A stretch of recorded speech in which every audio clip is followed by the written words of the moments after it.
Diving catch robs Pujols of extra bases, 2 down. So 2 home runs, 3 RBIs, takes away probably 2 runs there defensively. That's 5 runs he's involved in. Matt Chapman. Olsen skies one high and deep to right field toward the corner of Dell. Onto the track near the wall, leaps up and got it. Makes the catch for out number 3. Olsen. On it goes. Hit out towards center field. That's smoke. That is going to be into the bushes. A 2-run home run for McCutchen. And the Phillies take a 2-0 lead. Here's another 3-2 going again as Soto hits one high in the air, right center field. Brinson near the wall, leaps, and he makes the catch! Lewis Brinson makes an unbelievable catch over the wall in center field. All right, everybody, welcome in to this final episode of the Belly Up Fantasy Live baseball show for the season, and benefiting the fact that it is our final show of the season. We have a full house today, and so we have a lot to talk about today. And of course, I'm Kevin Wilson, the host, and we'll start up here to I guess that'd be my left on the screen, or is that my right? I'm not too sure, but we're talking about Vince, and he is the star and the host of the Sports Stove podcast, and he was more than happy to let the entire world know that he took me down last week. So I'm sure you're doing great, Vince, but how are you? Yeah, I am doing great, Kev. I mean, you got to celebrate success when it falls. And so I did that last week when I finally took down the vaunted Kevin Wilson in fantasy baseball. I got my hands full in the championship with Dan D'Amico as well. So, but hey, just got through a good football weekend and just holding out hope Milwaukee Brewers can pull it off and get the wild card, but not looking good right now. Right. So we'll be talking about all of that. And of course, as you mentioned, opposing you in the final championship round, we have Mr. Dan D'Amico. He is the Belly Up Baseball. We call you the chief editor over there, Dan. And so how are you doing this evening? Well, you do have to celebrate success. I'm not celebrating too early. Got one more week against Vince in our fantasy baseball championship, and we both have almost 20 starts available for us. So I have a feeling starting pitchers are going to be in short supply this week. But I've got a nice lead going in the last week. The Phillies, after seeming determined to give their playoff spot to the Milwaukee Brewers, have somewhat turned it around in the second half of this week. But now that they don't have to play the Braves anymore, hopefully we'll see what happens come playoff time. But the Phillies are not collapsing in September, not totally just yet. So I'm holding on just like the Phillies. Okay.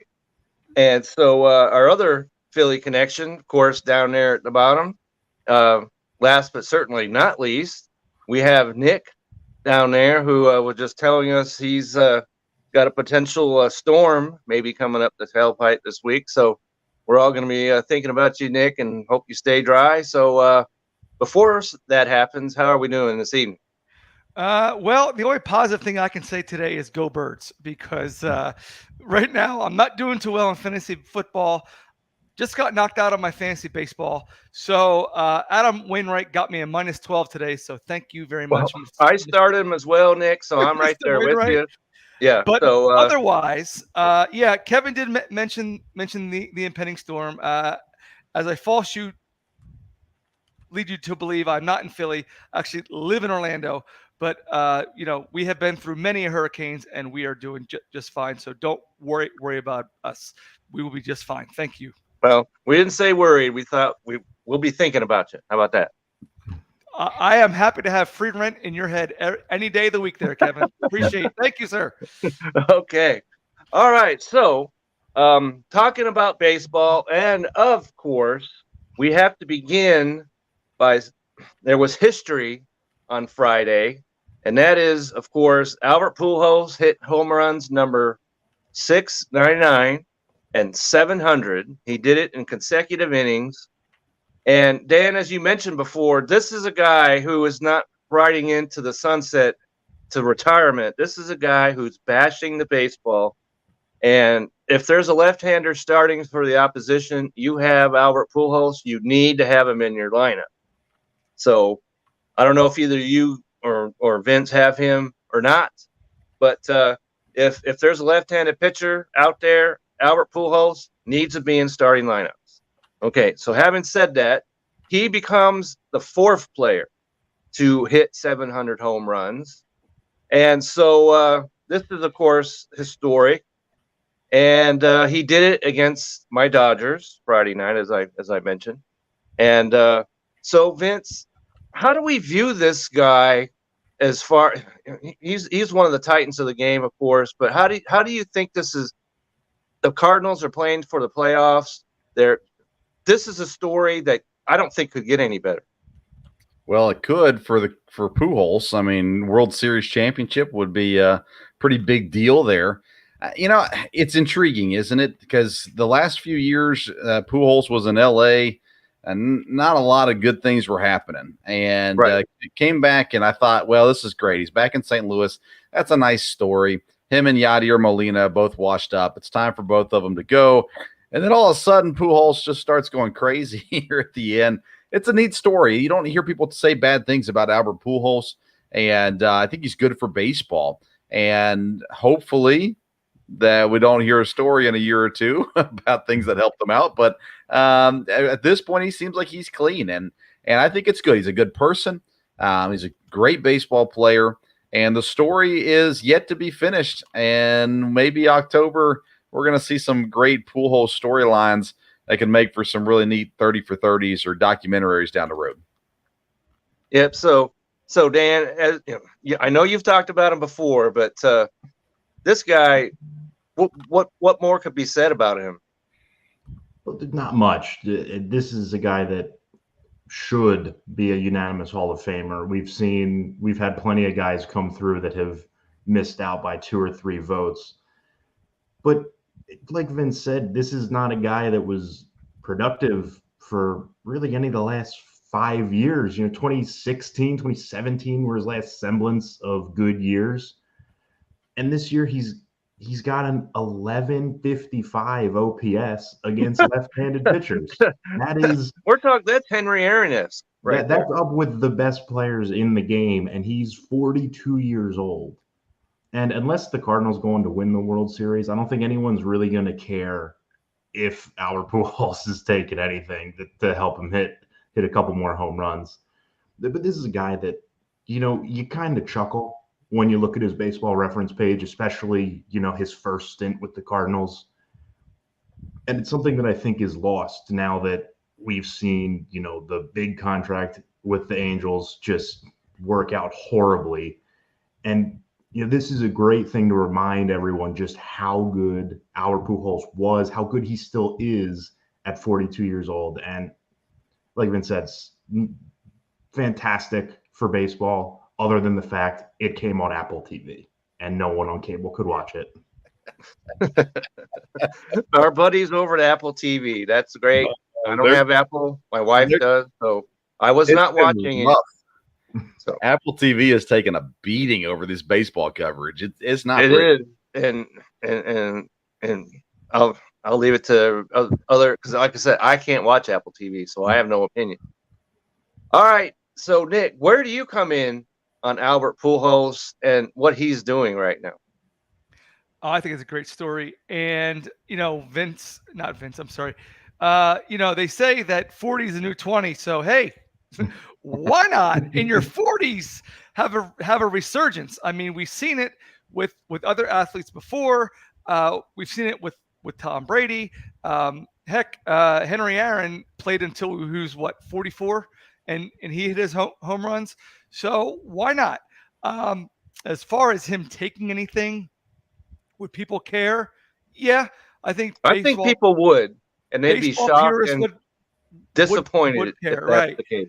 Yeah, because Kevin, you said at the start of the show he's the fourth player to amass 700 home runs. He's really the third player to do it Third, because if you want to get right down to it, that's the way people view it. Because the other guy he's gonna have an asterisk by his name for the rest of his life, and then deservedly so. But the thing about Albert, as Vince had alluded to all his accolades on the field, but off the field too. You don't want to believe Albert Pujols would do this. So I don't even think that there's even going to be an investigation, because baseball, they're famous for turning the other way and not looking at the obvious things that are going on. So unless there's something where they can't hide from the media, they're not going to investigate. They're going to celebrate, and they're going to say, "Yay! What a great another summer for baseball." And it is the greatest game, and rah rah rah. So again, Albert Pujols should be a unanimous player inducted into the Hall of Fame, and whoever votes against them should have their voting rights revoked. And just put him in tomorrow. Just put him in. Have the gold jacket, a supplemental ceremony. Just put him in, and then you can throw in Aaron Judge with him too, because these two guys are doing it right. They're doing it right. They're doing it clean. And that's what we love about American sports. Right. And so, as you just mentioned him, the other historic, well, it hasn't happened yet. And he's had 4 games to make it happen. It hasn't happened yet. He's playing as we speak. And, of course, that is Aaron Judge's pursuit of Babe Ruth's American League record. I guess we could call it a record all around because the other guys all were doing it. But anyway, he's at 60 home runs entering tonight's play. They're playing the Red Sox as we speak. This guy, you talk about historic seasons. This guy, not only is he's like 20 home runs clear of everybody else. He leads in RBIs. He's first in everything, runs, you name it. And he is on track to win the Triple Crown this year. And so we talked about Ohtani and what kind of a historic season he had a year ago. This is a historic season. And so I'm going to start down with you, Dan. So Aaron Judge, is he the American League most valuable player this year? You have to say yes, because this is going to go down as one of the greatest seasons of all time, especially if he goes and wins the Triple Crown. I believe he's, a point off in batting average today after I think he only has 1 hit this weekend, depending on how he's done so far tonight. Oh, he sucks. Send him down. but like you said, he's leading the league in runs, home runs, RBIs, on base, slugging, OPS, total bases. And the list of guys that have done that is like Mike Schmidt, Tris Speaker, like guys that are among the best to ever play. And so this season for Aaron Judge has been otherworldly, and he deserves it. But the fact that we can have a discussion about it it just shows kind of how special Shohei Ohtani is, because this is the type of season that it takes, I think, for Shohei Ohtani to not win an MVP. Right, because he the other day he has 200 strikeouts now. He did that on Friday as well, and he's got 30 home runs. And so it just goes to show, like you said, what kind of player Ohtani is, that he could be on a team that's just terrible. Mm-hmm. And yet we still talk about him in the same sentence as Aaron Judge. And as you mentioned, he is trailing Xander Bogaerts by a single point right now in the batting average. So that is certainly something that he could still take that. And so Nick, what's your take on this? Aaron Judge, most valuable player or not? You have to. And not only is he doing everything that he's supposed to be doing to outpace Ohtani? His team's in first place. So again, you historically don't give MVP awards to guys who's on last place teams. So because at that point they're irrelevant because they're not doing anything for their team. Because if you would take their numbers off of their stats, they'd still be in last place. So you have to give it to Aaron Judge at this point. I can't remember the last time there wasn't an MVP winner who was on a last place or a near last place team. Well, it happened just last year. Ohtani won it. Yeah. All the Right. times Mike Trout won it. Yeah. Okay. Well, I can't remember what I we had can for talk about breakfast. Andre So- Dawson years ago. It's happened. It shouldn't, because so Vince, do you make it 3 for 3 on this argument? Yeah, it depends on how you define MVP, right? We deal with this with basketball a lot. For me, the MVP has to be the best player on a winning team. And Shohei Ohtani is the most valuable player on his team. There's no doubt about that. And probably technically the most valuable player in the league because of what the value that he has to his team. But he's not on a winning team. They're 20 games below 500. And in my opinion, you should not win in that situation. I think Aaron Judge has earned the MVP this year. I think he deserves it. But for me, it's got to be the best player on a winning team. That's where my vote would go. And so that's why Aaron Judge would get it over Ohtani this year. I have to agree because they already gave it to Ohtani. So they've done that. And so Aaron Judge, what more could you possibly ask for? Let me ask you guys this, because he's batting leadoff Strikeouts for the New York Yankees. I think that's insane. Yeah. What do you guys come in at, Vince? Let me ask you that question first. Him batting leadoff, does that make sense? Hey, man, I think you put him anywhere in the lineup, and he's going to do good things. So the question is it the best I agree with that team? Not for him, and I think it's a little stupid personally. I wouldn't do it, but we've seen it. We've seen it different places. Milwaukee's done it with Yelich most of the season this year. Now he hasn't hit home runs, but he's gotten on base all year at the very least. And it's not traditional, but baseball has gone so far away from tradition when it comes to the way they're hitting, the way they're doing their lineups, even the way they're doing the rotations. So at this point, I think it's kind of a crapshoot. I think Aaron Boone is not the guy for the job in New York. If I was a Yankees fan, I would not want Aaron Boone to be my manager, but he is, and they're going to win the East, and they're going to go to the playoffs, and they're going to lose in the playoffs, and everybody's going to be mad about it, and they'll have to figure out if they're going to hire Boone or not. So, Nick, do you agree? Well, Vince was just talking, and I don't know if he saw me pointing. When was the last time you saw two home run leaders in each league that bat leadoff? You got Schwarber leads off for Philly. So this is and Schwarber is even a bigger question mark to me, Nick, because he hits home runs or he strikes out. Right. Why do you want somebody that strikes out at the top of your lineup? That I don't get at all. Well, again, when we were growing up years ago, it was the small guy who got on base, the fast guy. That was your leadoff guy. You're the guy with the highest OPS and stole the most bases, and then you got the second hitter to move along. Third was your power hitter, and then of course your fourth hitter was your overall power and home run guy. So baseball has changed, and baseball has historically been the slowest league to get to the table and make changes, but now they are changing it. Now everyone doesn't like it. That's like that's like the same thing whenever you ask somebody, hey, what do you think? And they tell you what you think, and then suddenly they're a jerk because they tell you the truth. So you just can't win. So go with it. I mean, they're trying to attract the younger crowd. We talked about this earlier. Their age group, their prime age group is us, old white guys. And they don't want that anymore. They want to get they've got us. So well, hook, line, and sinker, right? So they want to get the younger crowd in it because less people are going towards baseball. I mean, I teach at a high school. baseball is a dying breed.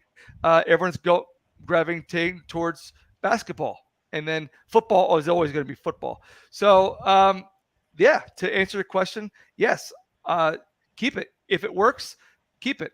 And once it doesn't, change it. Okay, so Dan, so is it working out the best it could for the Yankees, batting him leadoff? It's hard to say. The Yankees have been so good all year. Obviously, they've struggled since the All-Star break. That obviously has nothing to do with Aaron Judge and where he's hitting in the lineup. It's more to do with the people hitting around him. Yeah. But I think you have to hit him, third, because if he hits If he a hits a double, home run and there's nobody on base, then what did that do for you? Yeah, if he hits a home run in the first inning, there's no one on base, or if he hits a double, he probably just gets stranded out there. But on the off chance, 30% of the time, one of your first two hitters is going to get on, and then he's got someone on base in the first inning. He'll get two less at bats over the season. It just makes sense to put him in a spot where he's more likely to come up with people on base, because how often is your 9-hitter going to get on base for him, say in the 5th inning, as opposed to your 1 or 2 hitters? I get it. You want him to get the most at bats as possible, but I also don't, because he's the only guy driving in runs, and it doesn't help if he's especially just when you got himself. Gleyber Torres batting in the third hole. That I have That's not good. There's no explanation whatsoever for that. Dan, you just made my argument right there. If there's nobody getting on base ahead of him, what's the point in batting him third if there's nobody going to get on base? I mean, they pitch him differently because he's hitting first rather than hitting third anyway. So if there's no one on base, he's going to hit a solo home run anyway. So let him get up there as much times as he possibly can.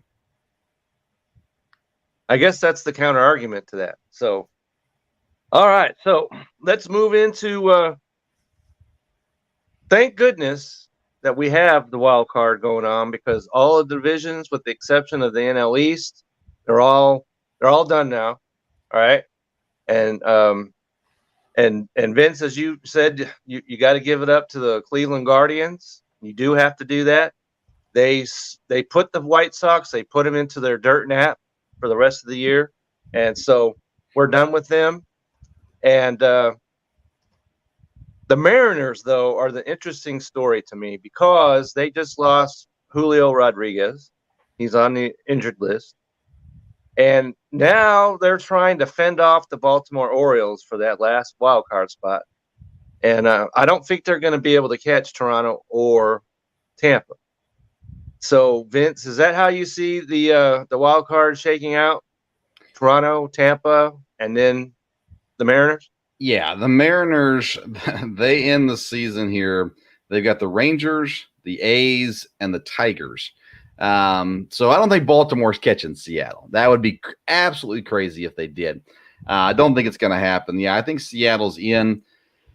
You hate to see Rodriguez out like that, but I think for Seattle, just making the playoffs is going to be a positive. And they've got enough talent on that team, even without him, that I think they got a chance to at least make it difficult in that first wild card matchup.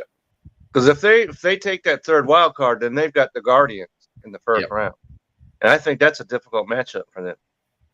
So, yeah, I mean, I think the Mariners are going to be the underdog no matter who they were going to play, and it is what it is. But if you're looking, I don't know. I think I'd almost more rather. There's good pitching in Cleveland. They've done some good stuff, obviously. I think the wild card is going to be an absolute blast this year, no matter which teams get in. No matter what the matchups are, I think we're in for some really good postseason baseball. Yeah, we saw a great postseason last year, Vince, and I think we're going to see that again this year. Just like I was saying before we came on air, you just got to hope that they don't get a situation where the game is snowed out.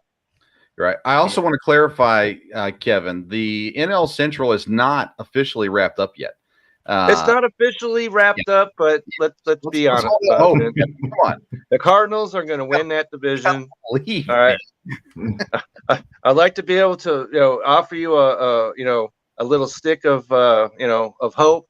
Yeah. But the Cardinals are going to win that division. Can the Brewers, though, because there is a lot of hope, though, Vince, because the Phillies, and these two guys down below can echo this a little bit. They're not playing great baseball, and of course they just got done playing the Braves. That don't help. Yeah, but that's the deal. The schedules are not too difficult for either Philadelphia or Milwaukee closing out the season. So basically, Philadelphia would have to give it away. Milwaukee has made a habit of losing games that they should win, especially in the second half of the season. So if I were a Phillies fan, I'd feel relatively good, but not comfortable yet, being that there's 9-10 games left in the season. It's going to be interesting. I think it'll stay close down to the end. And what would be exciting is if it came down to the last day, because remember, there's no play-in game this year. That's right. So whatever your position is, I guess if they use run differential, whatever it is, head-to-head. There are no games at the end of the season. Yeah, head-to-head is the tiebreaker. Head-to-head and whatever else they use.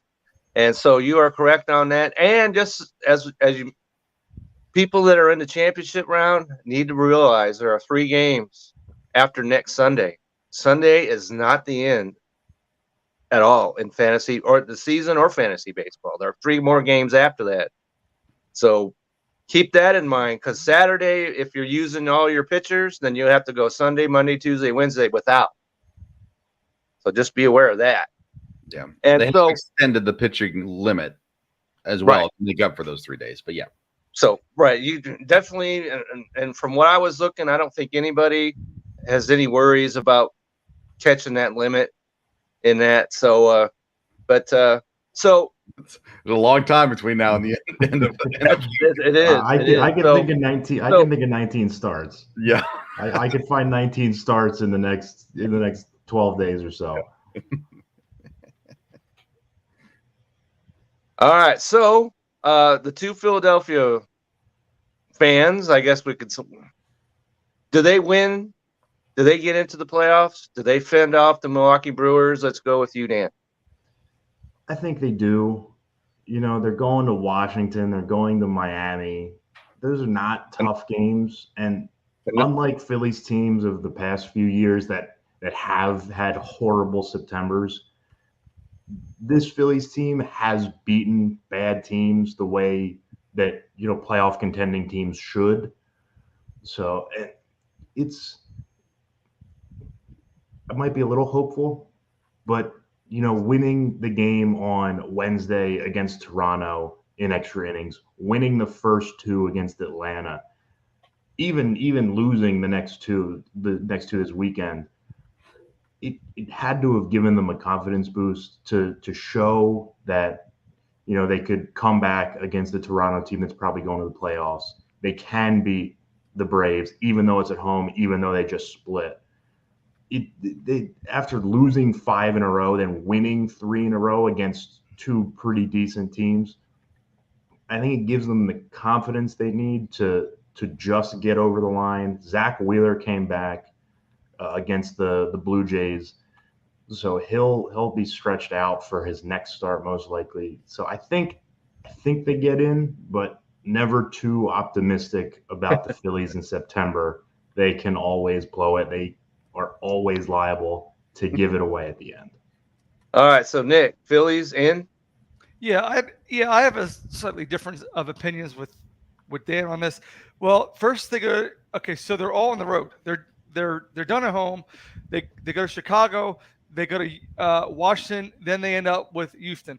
Okay, so I think those are all winnable series. Even Houston, because I think Houston's is like, look, dude, we're done. We're gonna pack it in, full at the tent, rest our guys, and then get ready for the playoffs. Chicago, right now, Chicago, Washington, they're just playing spoilers.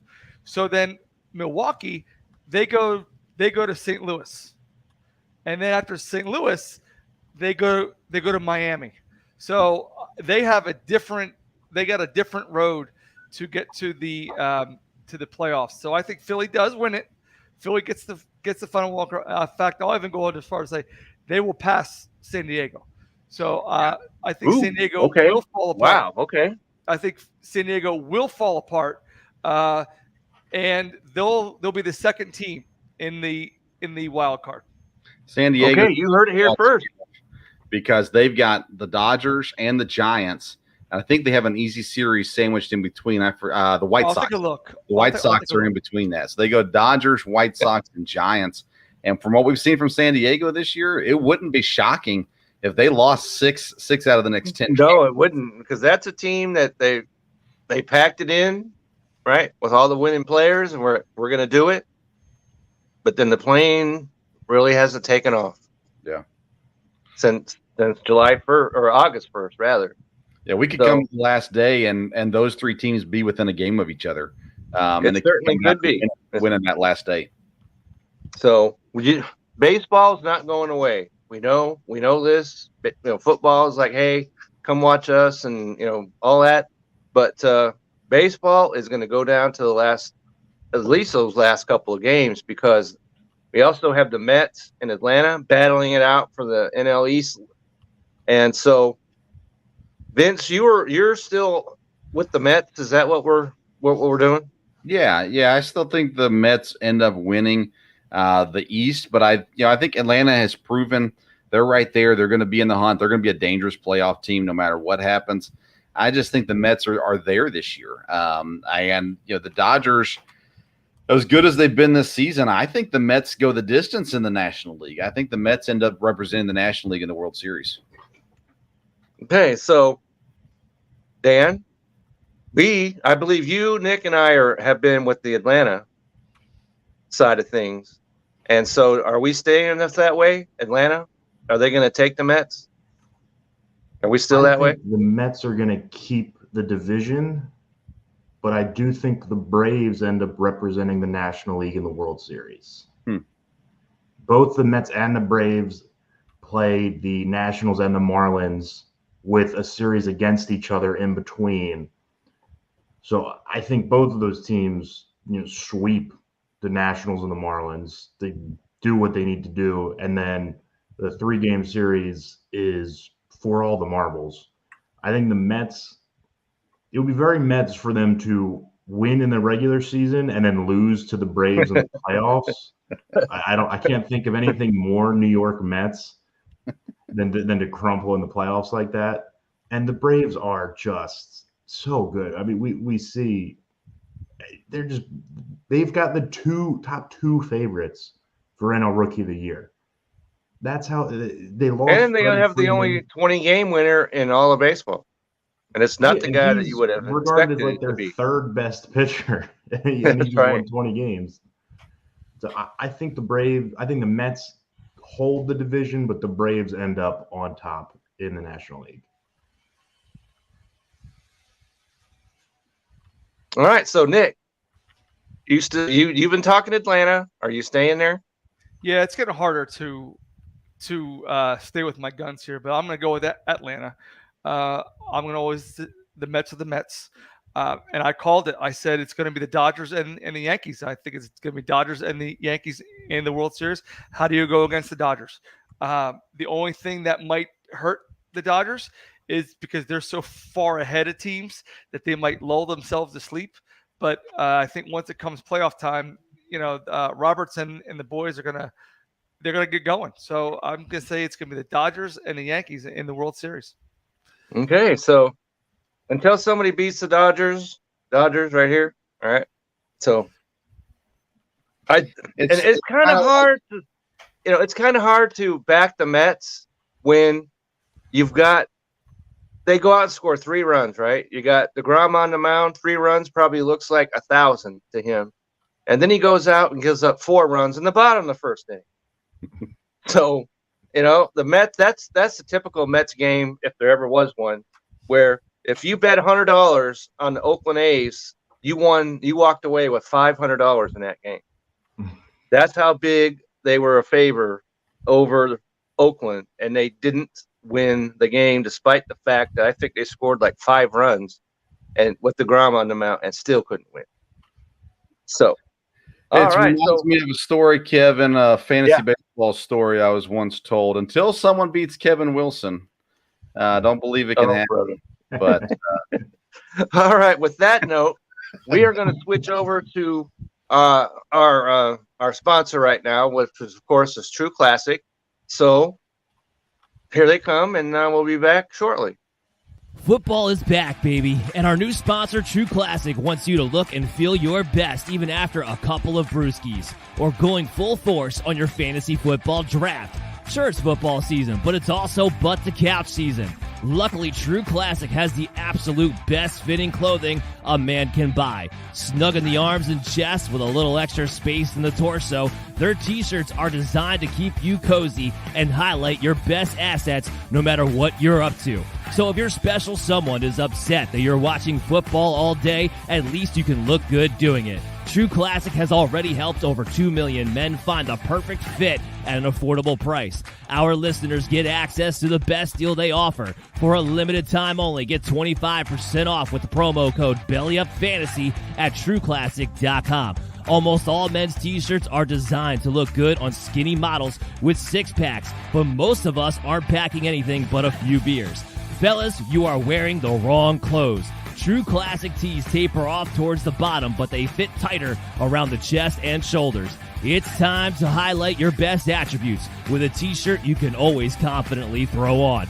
It's about time to get your fit together, so upgrade your wardrobe with True Classic and get 25% off at TrueClassic.com with promo code BELLYUPFANTASY. Free shipping included on purchases over $100. That's 25% off at TrueClassic.com with the promo code BELLYUPFANTASY. If there's one bet you should make this football season, it's on True Classic. True Classic, look good, feel good. All right. So nobody gives those out like Dan Mater does. All right. So we have a question right here, and from Pure Evil MMA, and asking a question whether he wants to sell some comics and some baseball cards, and how do we go about doing that? The first thing you need to do is get yourself to Beckett, okay? And they have all the prices for baseball, basketball, football, depending on, there's one magazine for each of those sports.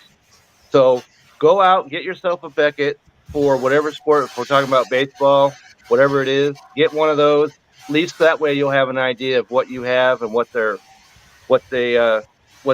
worth. And then just see if you can find yourself a collector. I know one that's right up the road from us, and that's where I would start. And anybody else have any inputs on that? Anyone?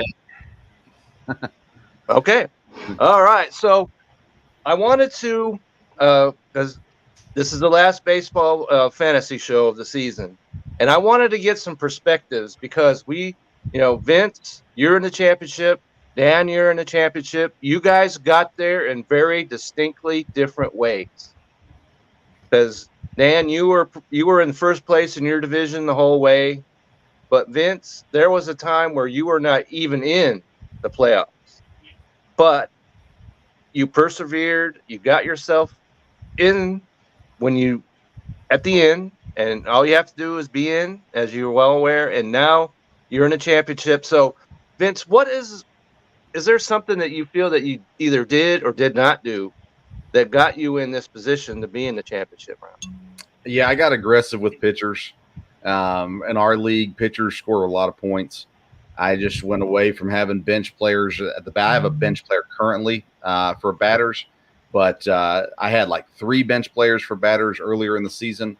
I went to a fair number of relievers because, again, in our league, the holds get good points, the same points as saves. So I went out and got these guys that were getting holds, and then went through about 1 or 2 guys that I would rotate every week and get a starter, make sure I got more starters going as well. And I had a pretty constant rotating door of back-end pitchers that I would just throw out there, take a shot on somebody if I liked the matchup. or if they had a good outing the week before, I'd throw him in there too, and was able to surpass my dad. Actually was the one that was ahead of me in the playoff race there for a while, and able to overtake him and squeak into the playoffs. And by that point, I had things rolling pretty well. And I think at one point last night, I took the lead from Dan, but then I'm currently 40 points behind again. So, so I was like, oh, I caught up, and then I'm not. Well, to be quite honest with you, Vince, because there was a point where when you and I were playing, I was way behind. And then I looked one day, and then, I'm right behind him. So that gave me some hope. But then, of course, it was dashed not days later. But so was there ever a point? Right? I mean, some of it's you get the right guy at the right time. You get a pitcher that goes off for 30, 40 points. I mean, that's a big deal. Of course, it helps if you have a certain Angels center fielder to hit home runs in 7 straight games. That helps out a lot too. So Mike Trout, I'm talking about. Yeah. But I rode the wave of Mike Trout all season. There were times where he had what, 2 weeks or a week where he had it was 0 for 26. 0 for 26 at one point in the season. So I rode the wave. So Vince, was there ever because you're on the show, so quitting was probably never an option, but was there ever a time where you're like, man, I don't know why I'm doing this? No, never. Because I was always competitive enough to be able to sniff the race at the very least. For a while there, I felt like I probably wasn't going to make it. But I had the right matchups, against the right people, where if I beat them, that moved me up and moved them down, kind of a deal. So, no, for me, playing fantasy sports is fun. So even if I'm the last team, I'm still looking for ways, whether it's shaking things up with trades or trying some wacky things with the lineups. I'm always in until the playoffs start. If I'm out of the playoffs, then I won't bother with it anymore. But yeah, I go until hopefully you don't sell off your whole team like somebody did in our league. Okay. And by the way, shout out to Dan. We communicated before the championship started, and I said, hey, here's the deal, man. We got a bunch of people available in our league right now. I said, how do we want to handle this? So we made an agreement. We weren't going to add anybody that's owned in over 80% of leagues. And then that kind of kept us even, but still being able to go out and make moves and not have to just hold tight to the team we had. Okay. So as I mentioned, Dan, you, as I said, were in first place. You pretty much took that up early on in the season. You held your position, and now here you are in the championship. So is there a certain strategy or philosophy that you think got you into this position that you're in? Well, you have to be in the know. Fantasy baseball is all about checking every single day, checking twice a day, making sure you're maximizing your points at all times. Because like Vince said, yesterday he was in front of me, and now I'm 40 points ahead. And if this was not the championship, that would be the week. Week's over, I get a win. So it's all about getting pitching rules in fantasy baseball. Just like running backs run fantasy football. If you can get a solid stable of top level starting pitching, get the right relievers in. I was able to draft Devin Williams in one of the last few rounds in our drafts, and because he's getting all the holds and now he's getting saves for the Brewers, he's, I believe, a top 5 scoring relief pitcher. So knowing your league's rules, because fantasy baseball, unlike fantasy football, which is pretty limited in the rule set they can have unless you get real wacky, fantasy baseball has so many different ways to play, so many different point scoring systems, so many different ways to play against your league each week. So knowing your league, knowing what you get points for, and checking every single day, making sure your team is ready to go every day is the most important part. And then a little bit of it comes up to luck. Yes.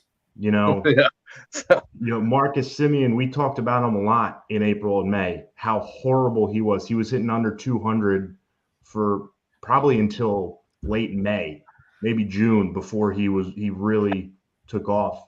And he ended up as one of the top 5 second basemen. So knowing that's just more of a feel thing, knowing when to stick with guys, when to cut guys loose. That, sometimes you're right, sometimes you're wrong. I thought Whit Merrifield was going to be great after I traded for him with Vince, and he wasn't. He's not on my team anymore. He's on my team, just so you know. Maybe that's why Vince won. Well, that was afterwards. All right. So I made a habit of picking up guys Kevin dropped all season. Kevin gave up out for you. Kevin gave up on guys, which I understood. I understood why he was doing it, but I decided to take a shot because at that point I needed to take a shot, and I just would kind of watch. And I mean, it wasn't just watching Kevin, but I would see a name pop up on the waiver wire, and I was like, "Oh, that's a good player." And I'd look, and I was like, "Oh, Kevin dropped them," so I put in a claim, and I'd get them, and I had a couple guys like that this year that worked out well for me, and a result of just some people aren't willing to wait, and I completely get that because you look at Kevin's record, he had a great record, and it worked for him. Sadly for him, is the guys on my roster had a better 2 weeks than the guys on his. Then I went to ground. Yeah, yeah. So you mentioned it, Dan, because there are a lot of different ways to play. And in our league, I put it in so holds counted. Mm-hmm. I think they should count. And so, Dick, do you agree with that? Holds, saves have the same priority in fantasy baseball, or do you think that they should have a different point? I guess. Now, in your league, do you give the same amount of point value? Yes. Holds and saves get 5 points. See, I don't know. I would say, yeah, you did your job as the hold, but I don't think it should be as much as a save because you're not in there to get the. I mean, the save, you're winning the game. I would give them points, obviously, because that's why you bring the reliever in there, especially whenever they only come in for 3 batters. But I don't think I would. I personally, if it works for your league, yeah, that's fine. But I personally wouldn't do it as the same amount of points. I don't know if obviously you don't agree with that. For a hold, 5 points for a save. Yeah, I could see that. Okay, so that's something that we could look into going into next season, and because I've seen a lot of leagues, and holds isn't a part of any of them. Right. And it's an official stat in baseball. I think it should have some, presence in the game. Otherwise, these relief pitchers that aren't closers have no value. Yeah. Really. Well, they get strikeouts. Well, they can get strikeouts, but player. Yeah. So I think that holds should be a counting stat. And so any other pieces of advice? We're down to the last 10 minutes of the show, and going into the off season, anything that you could say, hey, next season, look into this. Dan, let's start with you. Check the top prospect lists and who's close to coming up. There's always rookies that are going to make an impact. Julio Rodriguez, chief among them. I mean, Kevin got him, I think, in like the 17th round, and he was unbelievable this year. He might get MVP votes. I was able to get Bobby Witt Jr., a guy who, had his struggles, but ended up having a pretty good season. I got him after the 10th round. Like there are guys that are going to contribute. A guy like Michael Harris, Spencer Strider, who I don't think we're on any. Harris, you could have added him, and I did add him from the waiver wire. Yeah, these are guys that I never heard of, and Spencer Strider, 2 rookies in the National League. So while there are going to be guys like that, and that's why it's important to check every day, there are rookies that are going to contribute. Guys are going to switch teams, and it's going to affect them. If Aaron Judge leaves Yankee Stadium, maybe he only has 50 home runs this year. They play in a little league ballpark, so we'll see. If he goes to Colorado, he'll have 90. Yeah, that is true. So Colorado's already paying for Chris Bryant. I doubt that's an organization without a plan if we want to start start bashing on the Colorado Rockies. Well, But yeah, the guys Colorado moving teams Rockies are very can important. lend themselves to their own bashing. So, so Nick, first of all, do you plan on playing fantasy baseball again next year? Oh yeah, yeah. Okay. Given enjoy that, so what kind of strategies, if any, are you looking to maybe? Is there anything different you're looking to do next year that you didn't do this year? Well, this is just in general. And number one, know your league, meaning know how many teams are in it, know how it's scored, Mhm. and of course, again, know how it utilizes its positions. Like we had said many times before on the show about pitchers. You have to know your pitcher limit roster, and then how many innings that they can pitch. That's number one. And of all leagues, not just in fantasy baseball, but don't be a homer. Just because you're a fan of a certain team, and you love this guy, you're gonna go up and reach to get him when you can have so many other players. Um, you know, fantasy baseball, it's a long season, so there's always the opportunity for trades. So know the size of your league, know how it's scored. Don't be a homer. Those would be my top three pieces of advice. Those are great pieces of advice, Nick. And I'm in 2 baseball leagues. This one and another one, which I am in the championship. Of course, that's not the important championship because now I can't talk about over Vint. But in any case, the guy, this is unbelievable. The guy that was playing me in the semifinals, if you want to call him that, reached his pitcher limits before Saturday came. And so the last few days, he got no points from his starters. 0. I was trailing him. That happened.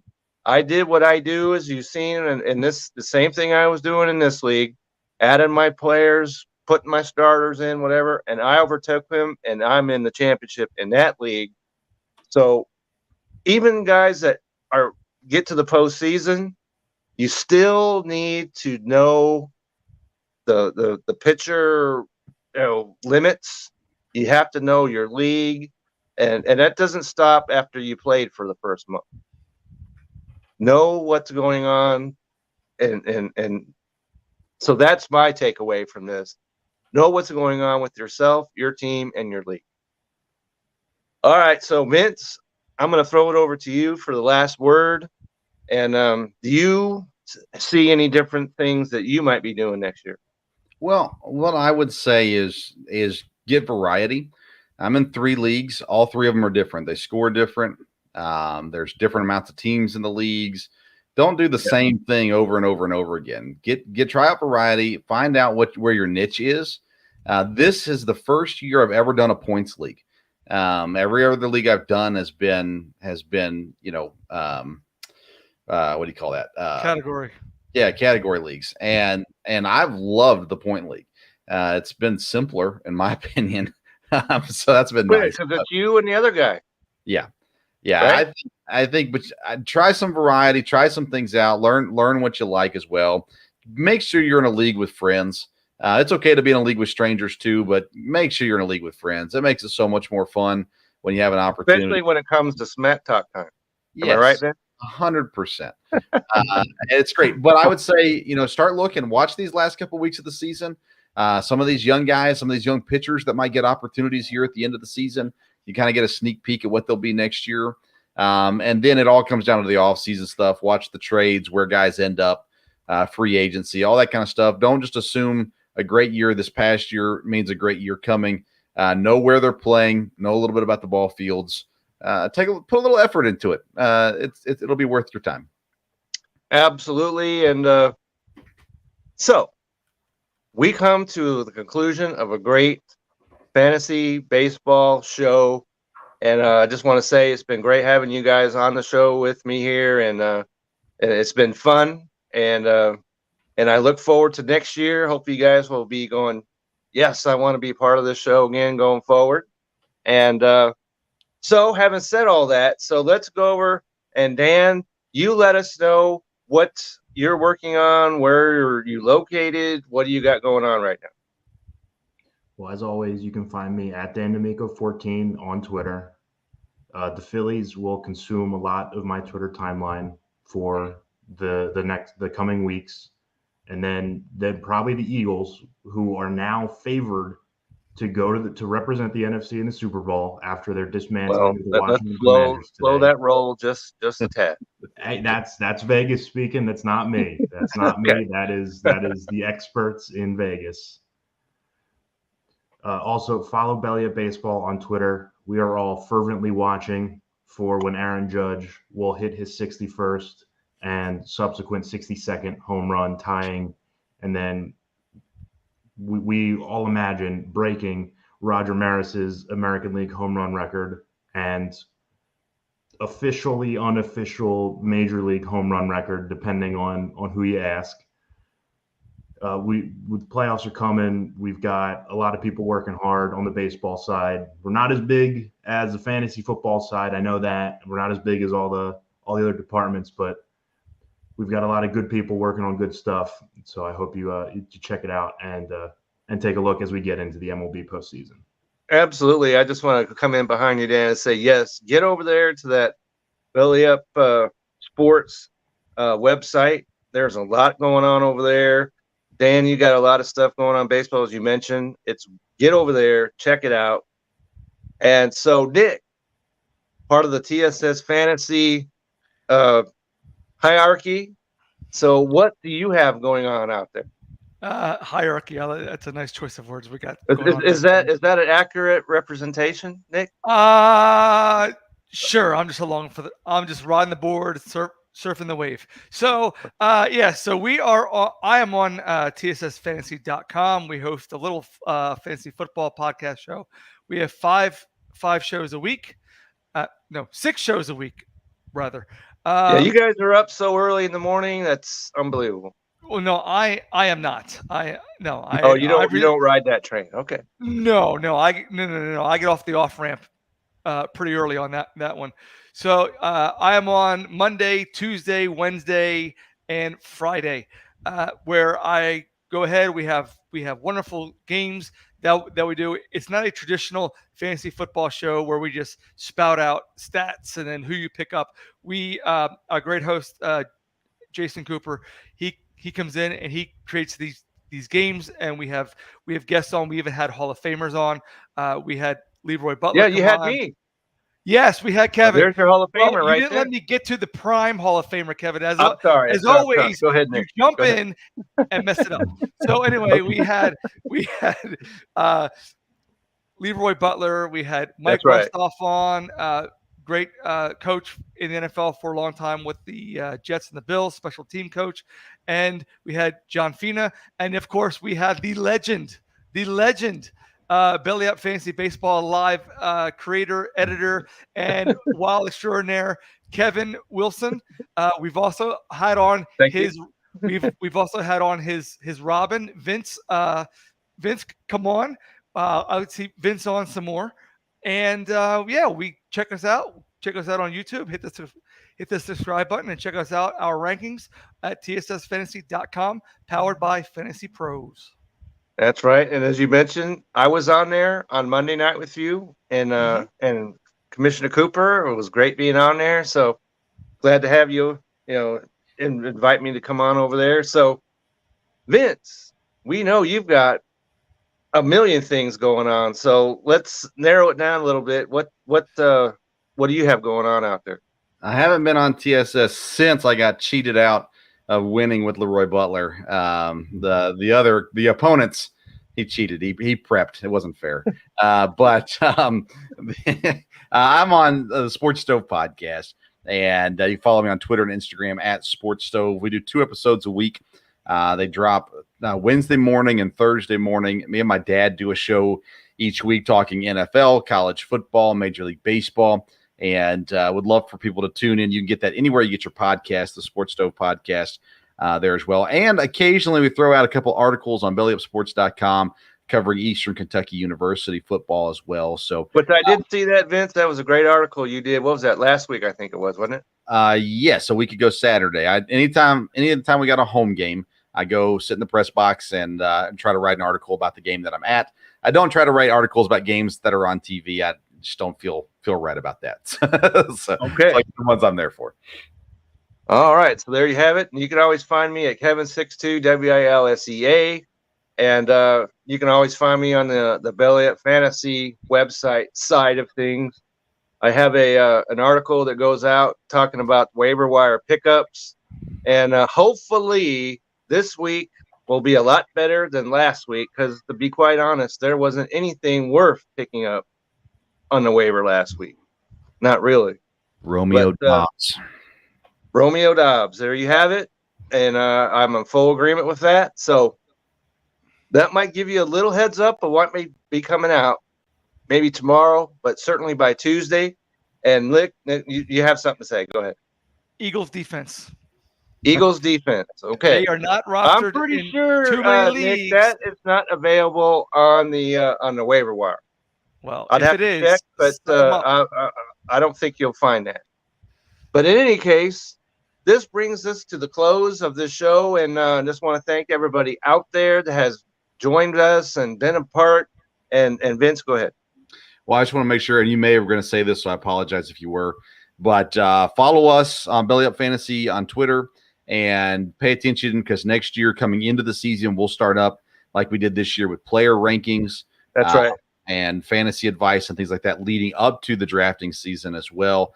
We'll start before the baseball season starts. That's right. And I promise that I will do a lot better job of maintaining my rankings so that we can talk about them later on in the season. Okay. All right. So everybody enjoy the rest of the baseball season. Enjoy the postseason. We have some great things I think are coming our way in baseball. I look forward to it. And we don't have to have an official show. You can always send me something on Twitter, any kind of baseball question. Go ahead and shoot that my way. You could shoot us, any of us, questions about baseball. We'd be more than happy to answer them. Everybody have a great season, great off season, and we will see you next year.